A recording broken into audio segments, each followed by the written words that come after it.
Okay, and welcome back, everyone. This is the First Inning Radio Show, and we're live on Spotify. Just go to Spotify to search our latest episode, or you can Google the First Inning Radio Show, and you'll find us on your platform that you can listen to us on. With that in mind, I am the BX Bomber 2011. You can find me on all social media, especially on YouTube, and I am along with Roger, the Big Yankee fan. Say hello, Roger. Hello, good evening, BX Bomber. We are recording on March 18th, 2020, and we are in a little bit of baseball withdrawal, and we have some very interesting information about how a shortened season could dramatically alter MLB in 2020. And what I figured that we could start out by doing is this is Tom Verducci, and it's from Sports Illustrated, sports writer Tom Verducci, and I can narrate it to the fans, and then we can discuss right after. Yeah, I mean, they saying now the games may start in maybe late June. Right, I was hearing the beginning of June now. Shall we hear what Tom Verducci has to say? Let's hear it. Let's hear it. Okay, there are no shortage of implications as MLB has to run with a significantly shorter schedule this season.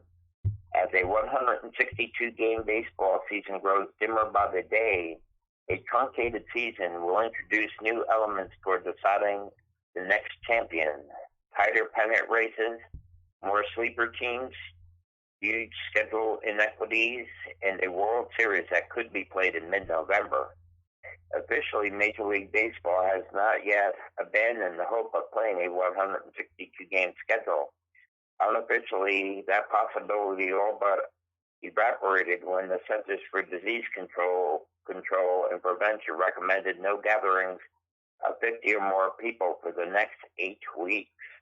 That recommendation carries through May 10th and could be extended based on the trajectory of the health scare spread. Under that best case scenario, pitchers would need 15 to 20 days of training to restore their arm strength to game condition, even allowing a 1-month extension of roster similar to when baseball returned from a strike in 1995. Most optimistically, you're talking about opening day around the first week of June. If that happens, what might the season look like? The schedule is picked up as is. Too many tickets have been sold to rewrite the schedule in the name of competitive balance. 2 or 3 weeks of games lost to the health scare could be tacked on to the end of the schedule, the last day of which was set for September 27th, and the postseason would start later. A few games also could be folded into split doubleheaders. The schedule began earlier than ever this year to avoid playing on Election Day, November 3rd. Even if the postseason calendar is extended so that that World Series Game 7 is played on November 15th, MLB will not play any games on Election Day. No hypotheticals have been ruled out, even baseball in December, or a rewritten schedule if more than half the season is lost, but that's only because it's far too early in the arc of the health scare to map out an endgame.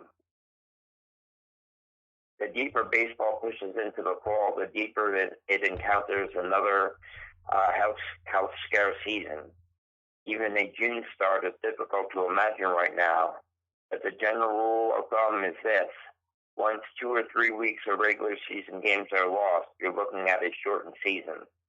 The shortest season on record is the strike-shortened 1981 season, when teams played an average of 106 games. Let's say, for the sake of argument, we are left with a 100-game season. What effects would that create? Number one is tighter races. It's simple math. The fewer games you play, the less separation you're going to get. I went back and looked at the standings every year since the second wild card, 2012 to 2019, after 100 games, using the New York Yankees as my 100 game marker, since teams do not arrive at that threshold on the same date. Look how many more teams are within 5 games of the playoff spot after 100 games as opposed to 162 games. And they say that there is about 17 more teams. And number two is sleeper teams have more hope. In 2018, the Phillies under rookie manager Gabe Kapler and the Mariners under Scott Service held playoff spots after 100 games. Both teams stated they weren't deep enough to hold up to the whole schedule. Former manager Buck Showalter likes to say that the beauty of a 162-game schedule is that there are no Cinderellas. The grind exposes flawed teams, but a 100-game schedule opens the door to a Cinderella. Over the previous 8 seasons, those last 62 games gained 17 playoff spots, or about one in each league every year. If you truncated those seasons at 100 games, here's what would have happened. In 2019, the Cubs and the Indians would have been in the playoffs, and the Rays and the Brewers would have been out. Well, look at that. The Mariners twice, and the Phillies, Marlins, and White Sox, none of whom actually have made the playoffs under the 2 wild card format, are good enough to make the playoffs. And the 2020 version of such Cinderellas might be the Padres, Reds, Diamondbacks, and White Sox. Number 3, that starts to become more important. As the marathon of 162 games is reduced to a half marathon, each step of the run becomes more important. The Brewers are a great example of a team that recently plays its best at the end of the season. They are the National League's best team in September over the past 3 years, playing at a 683 clip that month as compared to 531 in the first 5 months. A truncated schedule does not allow so much time for a team to find its stride. And also, I wouldn't put too much stock in an 8-year sample size. It's only because teams can change drastically over such a period. I.e. Houston, which went from 107 losses to 107 wins. But traditionally, so slow-starting teams and/or those with turnover, such as the Brewers, Mets, and Red Sox, will have to hit the ground running. Number 4 is the schedule becomes more determinative. Just be happy whenever we get baseball again. Don't even think about complaining about the schedule. It's not going to be fair. The inequities will be random. It's a byproduct of a truncated season. In 1972, the Red Sox played 1 fewer games than the Tigers and lost the division to them by a half game. In 1981, the Reds had the best record in baseball and didn't make the playoffs. It's still too early to know what those inequities will be this year. Let's say games in April and May are canceled. These are the teams who would be most affected, for better or for worse, by playing the schedule as is the rest of the way. The Chicago Cubs, the Houston Astros, the Los Angeles Dodgers, the Minnesota Twins, and the New York Yankees, who I will read. The Yankees will miss a cupcake start to their season. They were scheduled to play 28 of their first 34 games against losing teams from last year. The Orioles, the Blue Jays, the Tigers, the Pirates, the Reds, and the Rangers. So that is a little bit of information about what a potential shortened season may look like. Yeah, man. I mean, I say, what they should do is they should just up and when it gets to May, open up the Major League Baseball facilities so they can practice and all that, and just start the season in June or the ending of May, whenever they want. No spring training, no nothing. Just go right into it. What they may do, as they were saying there, is they might need a week or 2 of spring training. So, in the best case scenario, if they're able to get back together by the beginning of May, they could pretty much be starting the baseball season by the end of May or the beginning of June. Exactly. They can open up the Major League Baseball facilities of their own, and they could practice on their own, no spring training, and then when the ending of May comes, they can start the season the first day. You know, Yeah, they don't yes, need any that spring is training games. You know, right, exactly. And that's how it appears to be. because the faster they play, the more games they could get in. Exactly, exactly. And that's as Tom Verducci said, they could be playing until late November, and then a possibility of a neutral site for the World Series. A warm weather site.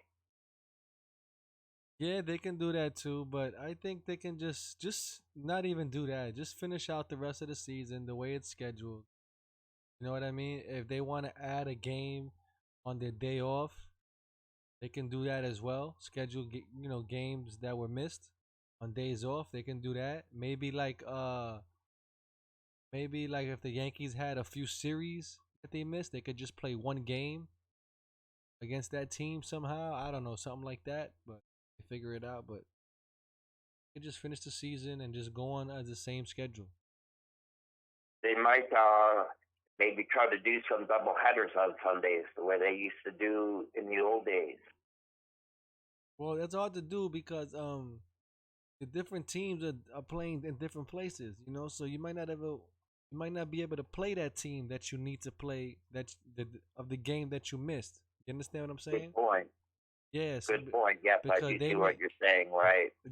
they may be locked up somewhere, or their traveling arrangement might not suit that game to get to that game. So it might cause them problems later on. Exactly. And the reason I was saying the health crisis is because we all know what we're talking about. But because of the way the platforms are, we'll refer to the situation as the health crisis. Yeah. Um. Well. So far, it's getting better.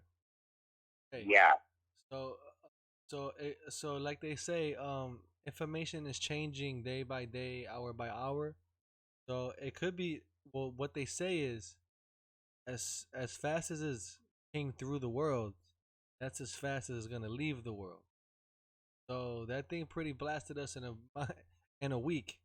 You know what I mean? So hopefully in a week or two it should be gone and cleared away. You know what I mean? So Or at hopefully, least plateauing. yeah. So hopefully in a month from now, 3 to 4 weeks from now, it should be almost totally gone, or just about gone. You know? Right. We could only hope for the best. And Italy is supposed to be plateauing. They were hit very hard health crisis It's and have many cases. yeah. And the United States could be looking at getting quite a few more cases as well. And we just have to do what we have to do and wash our hands as many times as possible throughout the course of the day, and do social distancing. And I know it's hard for people that have to go to work and work with the public, but we have to do the best that we can. Yeah. Right now, it's getting kind of ridiculous. It's going overboard, and I understand it's a very serious thing, but there's measures that they can take that that we can still go on with our daily lives. You know what I mean? Right. But what's going on is nobody's cleaning anything. Nobody's like nobody's sanitizing anything. You don't see the city sanitizing nothing out in the streets. You know, the subway stations, they didn't do all the subway stations. They only did a few of them. Yeah, Oh my goodness. yeah. So they only did that for TV. The trains, they smell a little better, but they should have been doing that forever. They should have been Wow. cleaning those trains. They never cleaned those trains. You know what I mean? They should, and then the way they clean them now, they should have been doing that. That's why the virus has spread. You know, Right. Exactly. because The health nobody was, crisis. yeah, because nobody was doing the right thing in the first place. Right. I fully You know, understand. if you have an establishment, Roger, and you sanitize your establishment like you're supposed to, viruses is not gonna survive. Right. But a Right. lot of a lot of businesses are not doing it. I know. And also, when you think of the massive size of the New York City transit system, it might be impossible unless they have thousands and thousands of workers to get all of it. Be able to maintain all of it because of the hugeness of the system. And I'm not talking about just putting sanitizer on your hands. I'm talking about taking bleach and water, soap and water and bleach, and wiping down the store, the doors, the glass, the chairs, the seats, the counters. You Right. know what I mean? You have to do those things every day. You know, Exactly. and if they were doing that every day, like we supposed to have a health department, and they're supposed to go and check these things to make sure you do these things, and it wouldn't be a real epidemic like that. It wouldn't be, Exactly. especially in the Exactly. MTA, especially in the Heavy MTA. duty, no doubt about it. Because listen, they could build one of those brand new turnstiles, and it could sit there for 100 years and never be clean. Wow. Wow. Unbelievable. It'll probably get clean when a pipe bursts above it and water splashes on it. That's the only way it'll get clean. Oh, my goodness. Holy cow. Holy That's the cow. reality of the MTA subway system. And then they Wow. clean those subways where the rich people go.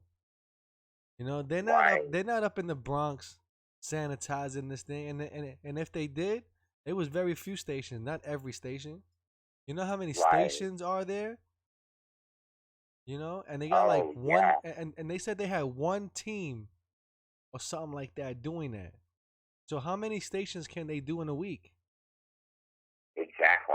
I mean, like if Exactly. you're really gonna really, really sanitize it, I mean, it's gonna take one whole night just to sanitize one station. Exactly. To blast soap and water all over the place and bleach and solution all over. That Exactly. takes time. So yeah, man, it's a failed part on humans' part too. We let it Exactly. happen. We let it get that far, and the airlines as well. Shame on them. You know how bad the damn tray table is behind the seat when you put the tray table down to eat. They say that has like 1,000 million germs on it. Oh, yes. Well, as human beings think they're running the planet. They are not. Germs and viruses and bacteria are running the planet.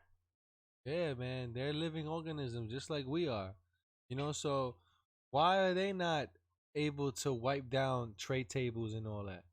And you know what? They supposed to, because in health department rules, right? If you have an establishment where you serve food, after a person eats or before a person eats, you're supposed to wipe it down, and clean it. Oh, yes. You know what I mean? And why they can't do that? I know. I see what you're saying. Oh, by the way, there are 472 stations in the New York City subway system. Yeah, so imagine how many you said? 472. So 424 stations connected by transfers are counted as single stations. it would take you, if they have one team cleaning every station, it's gonna take you 1 year and a half to clean every single station in the whole MTA transit system. A year and a Right. half. By then, the epidemic has gone and left already. Exactly. You know what I mean?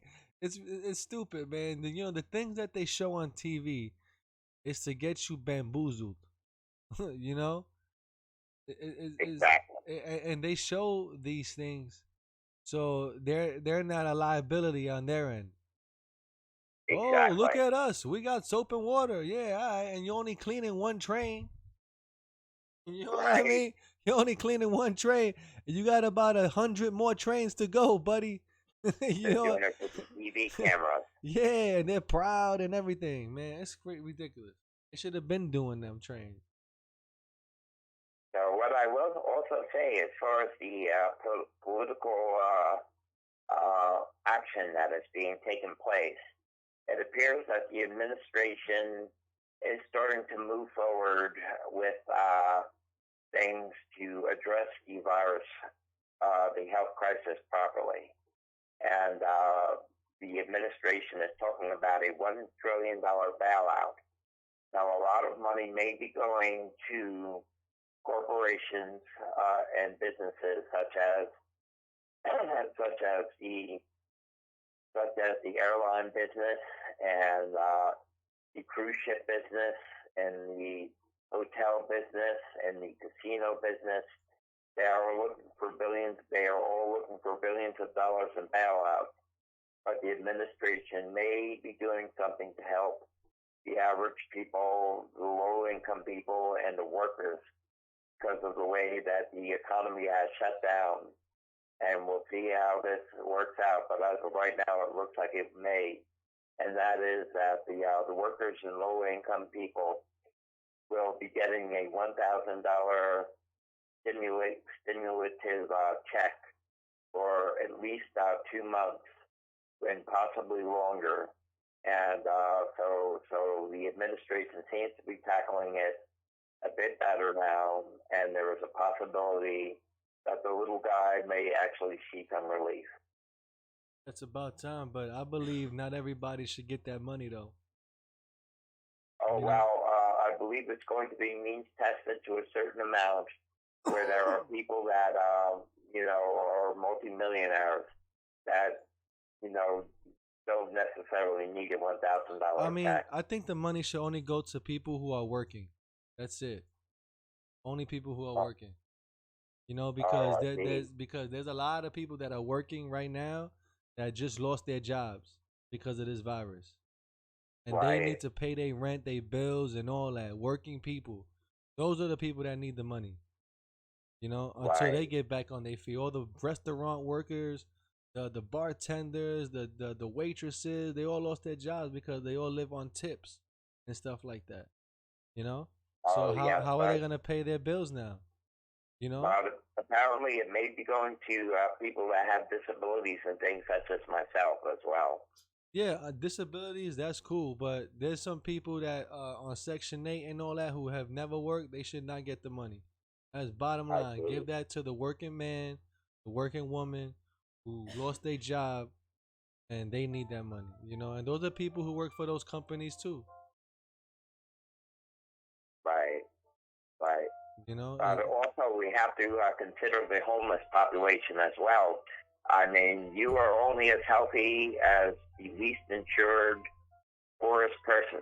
You may have good health care yourself, but they have to do something for the homeless population. Otherwise, the health scare could spread like wildfire amongst the homeless Well, population. right. Let me tell you about the homeless in New York City. Before the virus, there was homeless everywhere.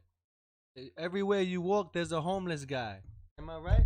Listen, everywhere you walk, there's a homeless guy. Right? Hmm. Now that the coronavirus is on, there's no homeless people. Notice that? There's no homeless people on the streets of New York. Where did they all go? I believe the Blasio, Los Angeles, for one thing, is Where are all the homeless people? getting them all kinds of shelter. The sad thing is that they could have done this years ago. They're being taken care of and put in different types of shelters and hotels. And Los Angeles is doing it, and I believe De Blasio is doing it as well. He's not doing that. They're not in no shelters.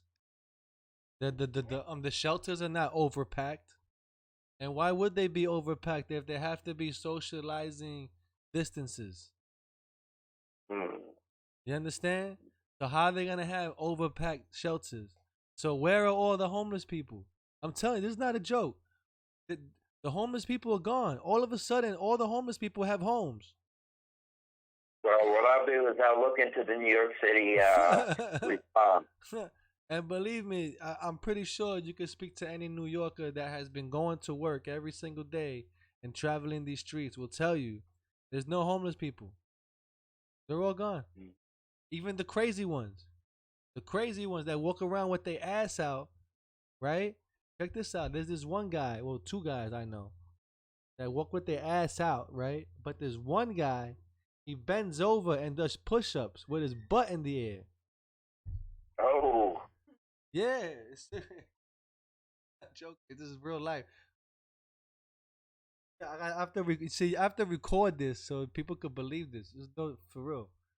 Yeah, man. And where they go, you well, know? what I'll do is on our next radio show, I will look into it and do quite a bit of research on the New York City response for the homeless people during the health crisis. And we have to remember to use the term health crisis, not the other term. Yeah, but but also that report is gonna state it. It's pretty much a lie. You know, whatever that report is gonna be a lie because they ain't. Oh, well, I'm not relying on just one. I'm going to check and compare a number of different ones. No, what I'm saying is New York City is is lying on the numbers, Oh, big time. Trust me when I tell you, they lie on the numbers because it's for the insurance purposes. See what I I mean? see. Yeah, if they don't have the numbers, they don't get the money from FEMA and all those type of things. Right. So they have to have inflated numbers to qualify for those relief programs. I see. And just That's all it before is. we end, I have a little bit of fun Yankee news when the Yankees finally get back to playing and things start going, which hopefully they will. Bill Hughes has been invited to the Yankees Old Timers Day. That's pretty good. And I do have Yankee news. Marcus Timms, right? Times? Or Tim's, yeah, Marcus Tim's. Marcus Timms. Uh, he has been working out with Giancarlo, DJ LeMayu, Clint Frazier, and I'm missing somebody. Aaron Judge? No, I'm missing another guy, but he's been working out with them. He's been doing batting practice with them and outfield drills Okay, excellent. to keep them Excellent. separated. They're doing outfield drills and batting practice, so they are working out. They didn't say where they were, but they are working out. Okay, that's good. That's good. And so let's everyone stay safe and wash your hands as much as possible and do whatever you can to stay safe. And we'll pick it up on our next radio show. Yeah, man. God bless to all the men and women, service women, first responders, firemen, and see ya. Take care.